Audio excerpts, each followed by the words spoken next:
Nós temos falado muito aqui sobre processo. Eu não sei se você já reparou, por muitas vezes, nós vivemos debaixo de um processo sem notar que é um processo. Preste atenção, quando você se levanta, há um processo para você começar as suas atividades. Você se levanta, toma banho, escova o dente. Na verdade, isso é um processo. Coisas que vão sendo feitas, né, de uma forma, vamos dizer, correta, ordeira. Quando nós vamos viver nessa terra, primeiro nós temos que entender o modelo cujo qual Deus está estabelecendo. Eu vou mostrar para você 7 coisas rápidas em Gênesis, que se nós conseguirmos aplicar na nossa vida, nós vamos levar a nossa vida de uma forma extraordinária.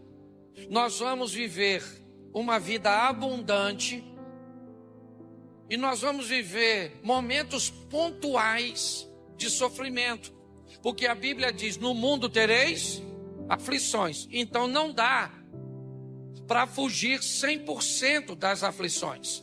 A Bíblia diz que nós vamos ter aflições e nós vamos ter aflições. A minha pergunta é: qual a quantidade de aflições que nós vamos viver? Todos nós sofremos, mas tem pessoas que têm um nível de sofrimento muito alto.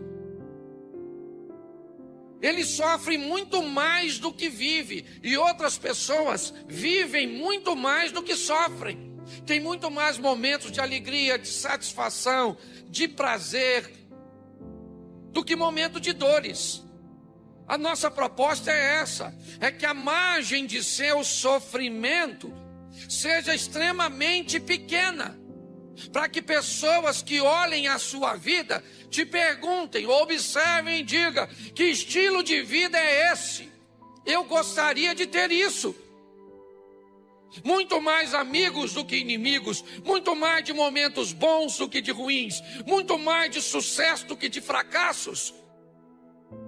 Que o justo viverá pela fé, e a fé é a certeza daquilo que não se vê. A fé é aquilo que chama à existência as coisas que não existem, como se elas já existissem. E ele assinou isso no Gênesis, chamando a existência, e disse: haja isso, faça-se isso, faça-se assim. Por que é que ele chama a existência?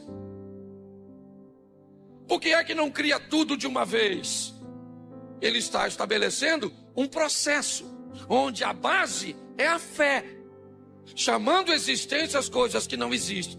E pode notar que todas as vezes que ele termina algo, o texto também termina dizendo: e viu Deus que era bom. Ele cria pela fé e supervisiona pela visão. Tudo que é feito, no término da execução, há uma supervisão. Ele observa, avalia, verifica. É assim que funciona. Quando nós começamos a entender isso, os sinais do Gênesis 1 podem nos ajudar demais.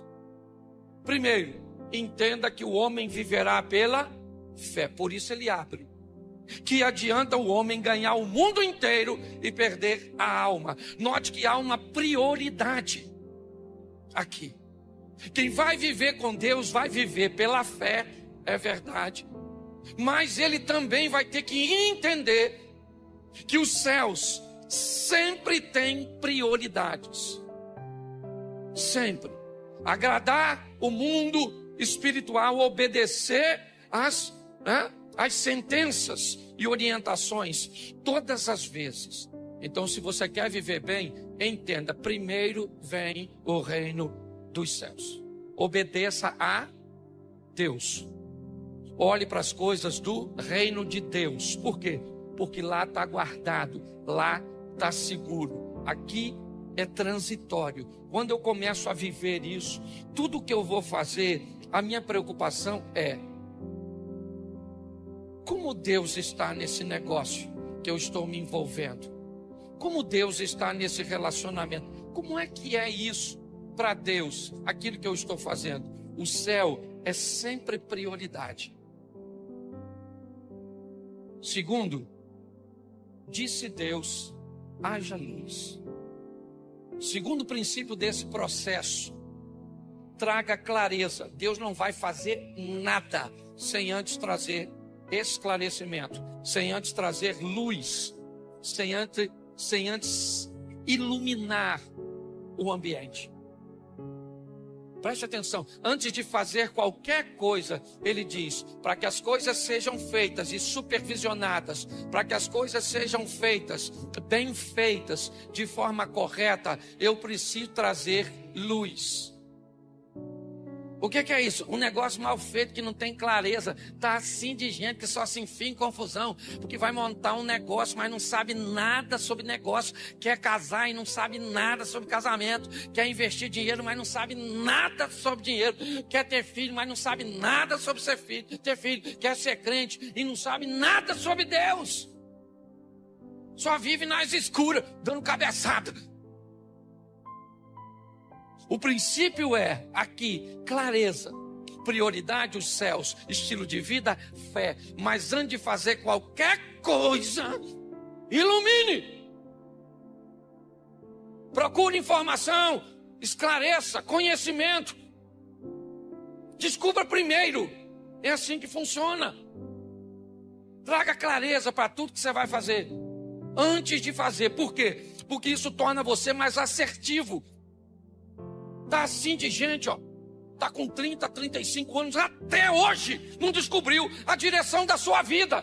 Até hoje não conseguiu um relacionamento estruturado, porque nunca faz nada de forma clara. Porque a mentira o tempo inteiro está tentando descobrir o quanto você conhece sobre a verdade.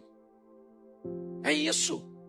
O que nós vemos aqui é uma falta de clareza na informação. Ou seja, quando o mal descobre que as informações são falhas, são precárias, quando o mal descobre que há mais trevas no que diz respeito àquela situação do que luz, ele diz, é fácil enganá-la. Vai fazer qualquer coisa, traga luz. Faz parte da vida. Pessoas que vivem pela fé, pessoas que colocam os céus em primeiro lugar, pessoas que trazem clareza para aquilo que vai fazer, sofrem menos. Se você deseja fazer coisas que vão durar para sempre, dê uma olhada nos alicerces, nas bases, naquilo que oferece para você firmeza, solidez. O processo é esse, é fé, é os céus primeiro, o processo é clareza, o processo é firmeza, estabilidade. Quando você começa a usar isso, seus negócios, sua vida, sua família, começam a enfrentar, aparentemente, um número muito menor de adversidades.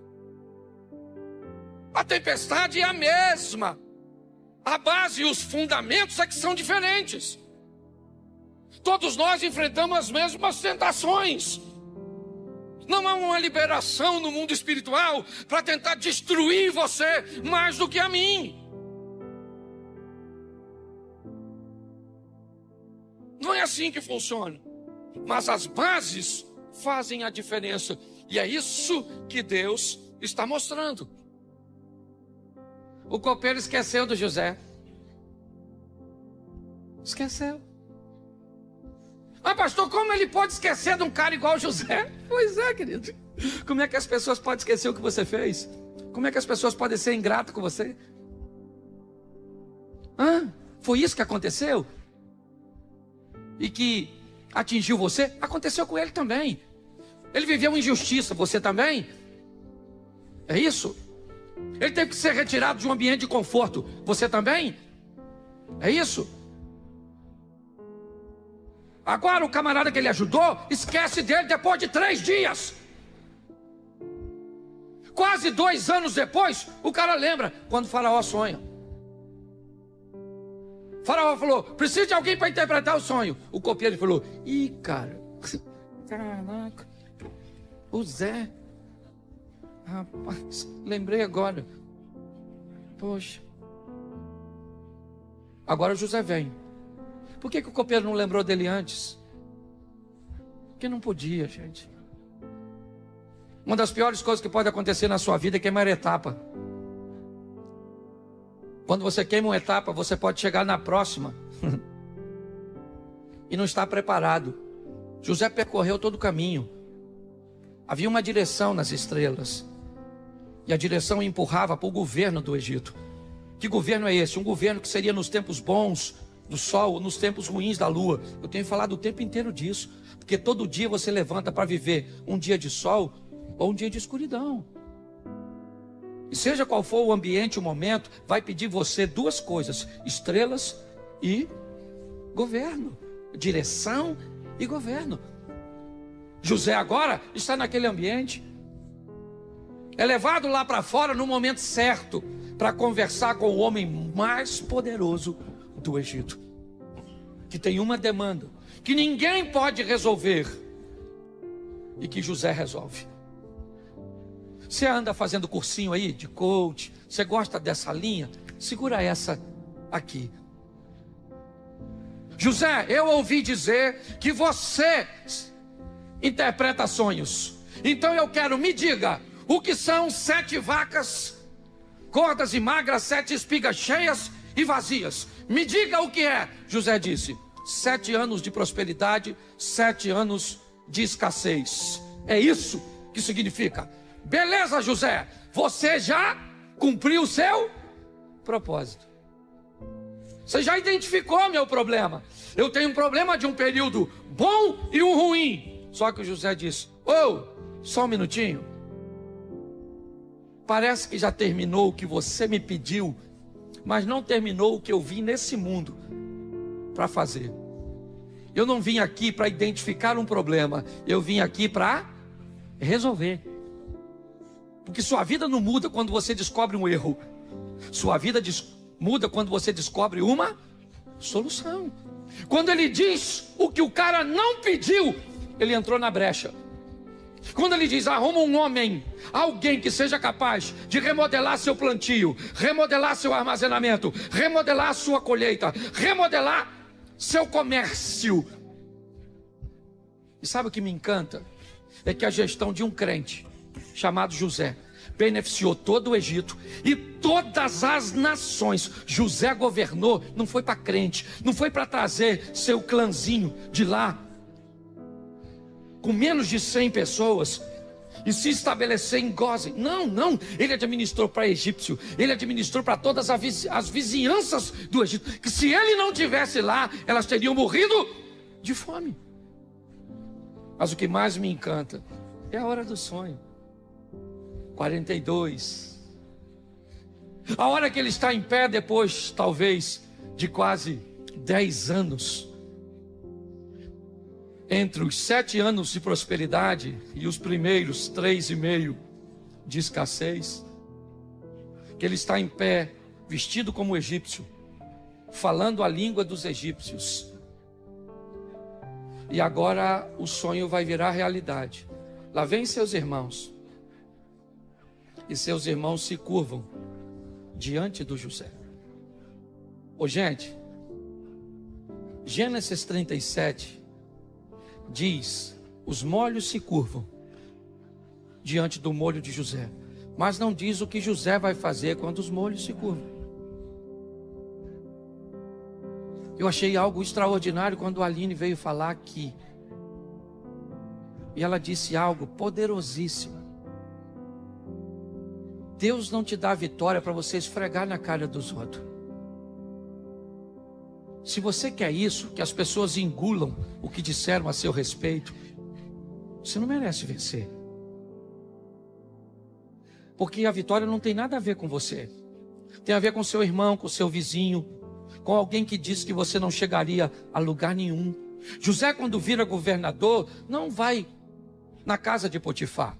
Não. Se vingar da mulher. Não, ele tem poder para isso. Mas ele não faz isso. Porque o que ele vai dizer para seus irmãos, que também mereciam uma boa lição, e aliás, José tem vontade de fazer, porque quando ele vê os irmãos, o passado vem de uma forma tão avassaladora, que ele diz: esses camaradas são espiões.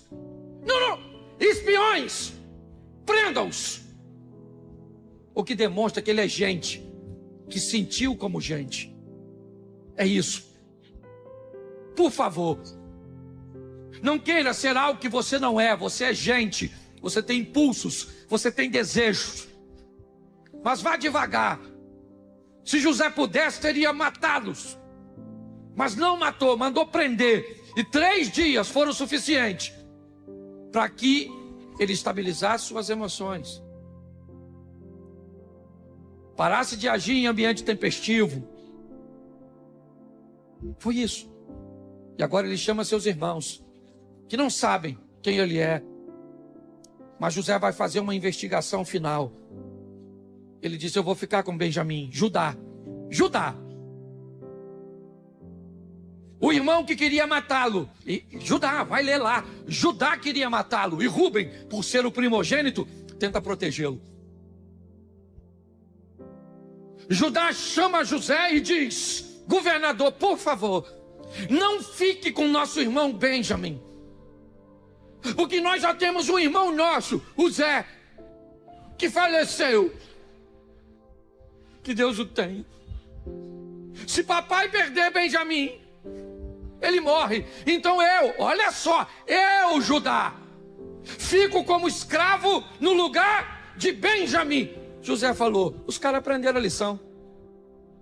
Ele não aguenta, começa a chorar, manda todo mundo sair e diz: calma gente, calma, espera um pouquinho. Tira aquela indumentária egípcia, igual o rei Júlia no Madagascar. Puxou e disse: lembra de mim? Alguém falou: quem é? Ele falou: sou eu, o irmão de vocês, o Zé. Os irmãos falaram: o quê? Ele falou: sou o Zé, rapaz. O Zé do sonho, do molhozinho. Lembra o Zé? Os irmãos falaram: caramba. Ele falou: calma, vocês não estão entendendo nada. Vocês não me venderam. Foi Deus que me mandou na frente. Cara, se Moisés pensasse assim, se Sansão pensasse desse jeito, se Davi olhasse para Batseba e fizesse o que José fez com a mulher de Potifar, as coisas seriam diferentes. Mas sabe por que ele fez? Porque ele era melhor que todos eles. Porque ele era um protegidinho de Deus, e Deus gostava muito dele, e deu a ele forças para vencer o que os outros não conseguiram. Não. Ele viveu porque resolveu viver. Sabe o que José falou? Quando vocês saírem daqui, porque eu sei que vocês vão sair, eu vou estar morto. Mas levem meus ossos com vocês, porque nem meus ossos eu quero aqui dentro. Eu não sei se você já parou para pensar, mas 2 filhos de Jacó ficam sem tribo. Levi, me ajude com o outro aí. Quem foi que ficou? Os levitas? E me ajude, que eu não lembro, não estou perguntando de bobeira não. Falhou a memória aqui. Não. Isso aí, Benjamim. Isso. Certo? Mas entrou. Não, me ajuda aí. Não. Hein? Não, mas tem 2 filhos que ficaram sem. Depois vocês procuram. Mas entraram os 2 filhos de José, Efraim e Manassés. Um eu sei que é Levi, agora eu não lembro quem é o outro de Jacó. O cara botou os 2 filhos nas 12 tribos. É só para você entender. Pastor, o que isso tem buscado falar para a gente? Vida. A vida está te esperando com vida, com ações, É isso. Esse cara viveu coisas extraordinárias. Não foram fáceis. Se você notar, os irmãos de José voltam para a vida dele. Os mesmos caras que Deus tirou lá atrás, agora cabe na vida dele.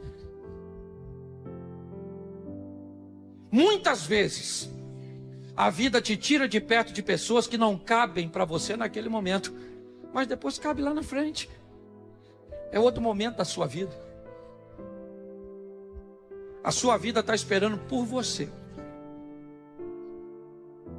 Por você. Pegue isso. Coloque isso. E você vai ver que aí o capítulo 42 vai chegar. José, pois, era governador. Por quê? Porque sonhou com sol e lua, astros de governo. Porque seguiu as estrelas. Qual era? O caminho. O caminho que passava pela cova, o caminho que passava pelo mau exemplo dos irmãos, o caminho que passava pela fúria de uma mulher renegada, o caminho que passava pelo esquecimento de um ingrato, o caminho. E o caminho que passava por ver todos aqueles que te fizeram sofrer agora na palma da sua mão, pronto, para que você esfregue na cara deles tudo. Mas ele não tinha tempo para isso. Foi viver o que Deus tinha para ele. Saia daqui para viver o extraordinário. Ou viva de forma medíocre. Talvez até mediocremente você vai para o céu.